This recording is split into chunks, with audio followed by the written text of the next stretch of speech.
My first match with the Tikka T1x, this week on Mail Call Mondays.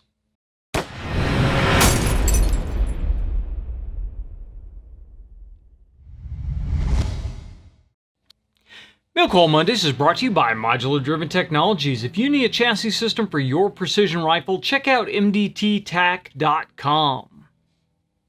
I'm John McQuay with 8541 Tactical, and this is Mail Call Mondays, the show that answers your questions about precision rifles, optics, and equipment. Welcome to another Mail Call Mondays, and this Monday is coming at you late in the week for a couple of reasons. First of all, the actual July 1st Monday was my wedding anniversary, and so instead of staying in the studio and being trapped in the edit bay and whatnot, my wife and I went on a little hiatus and enjoyed some time together, so that pushed Mail Call Mondays back a little bit. I also had the NRL22 match this last weekend, so again, caused me to have to shift that time a little bit. And then finally, this is Independence Day today, so it is July 4th when I'm actually filming this, and July 4th around here with my regular day job is a pretty hectic day. So that's why this is coming out a little bit late this week. But I didn't want to leave you guys without an episode because I really had some great experiences this weekend at the NRL22 local match. Now, I usually shoot an open class, and I usually shoot the Voodoo V22 because it's just an absolutely spectacular rifle for NRL22 competition. But we did a lot of stuff talking about the base class and how well the Tikka T1x would work in base class, so I really wanted to go out and actually shoot a match with the Tikka in base class. And so I shot it exactly the way it is set up here with the Athlon Argos 8 to 34, and set up basically like we have here. We do have the beaver tail slide on forend on it. We do have the vertical pistol grip on it and the Victor Company cheek piece on here. Harris bipod. I've got GroveTech sling swivels, which actually really ended up being a huge benefit for me. And that is about it. We do have the factory trigger in here, again, dialed back to a minimum weight, so we do have a pull weight of around a pound.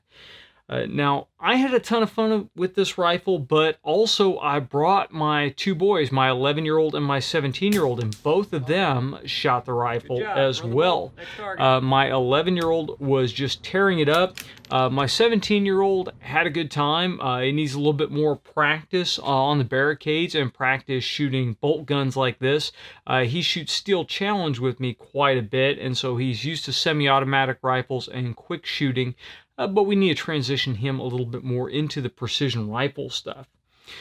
So overall, the Tikka T1x performed very, very well. I had no problems with the rifle at all. I cleaned at least one stage. There were a couple other stages where I dropped some points doing some stupid things. And I really found out that this rifle, the accuracy is more than sufficient for shooting base class. In fact, if I had performed a little bit better, then I would have given open class a run for the money. But I lost too many points on some stupid moves and some rookie mistakes. So that dropped me down a little bit. The course of fire this month was a pretty standard NRL course of fire. It incorporated the tank trap, incorporated several different barricade stages. One point that I noticed where this rifle seemed to give up a little bit that I wouldn't have lost if I was shooting the Voodoo or another open class rifle was on the Sawhorse. Now, when I mounted the Sawhorse with the rifle, I was using a Reeser Precision pint-sized Game Changer. I dropped it on the Sawhorse, got the rifle in, but I could not get the rifle to settle down. I was having a lot of problems getting it stable. And this was a paper stage, and I hate paper stages to begin with, but I really just could not get the rifle stable on the top of the barricade. And it seemed to be because of how light the rifle was. It just really wasn't loading that barricade the way a heavier chassis system rifle would have done.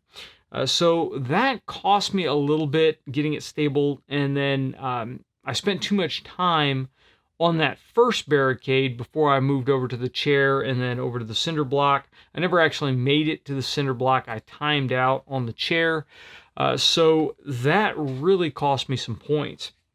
But I did clean the tank trap stage, and that worked very, very well. I, again, was using Game Changer. I switched over to a full-size Game Changer. I borrowed one of the other shooter's bags and ran the tank trap with a full-size Game Changer, and really had no problem getting the rifle in, getting stable, getting my shots, and even the little 1/4-inch swinger target was no problem for this rifle.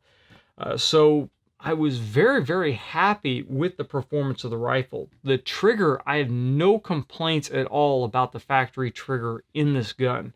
It performed very well. We had no malfunctions at all. The control round feed in this rifle actually can cause you problems if you don't pay close attention to what you're doing. It cost both of my boys a couple of shots because they would go to run the bolt forward when they really should have left the bolt to the rear and should have been moving to their next position.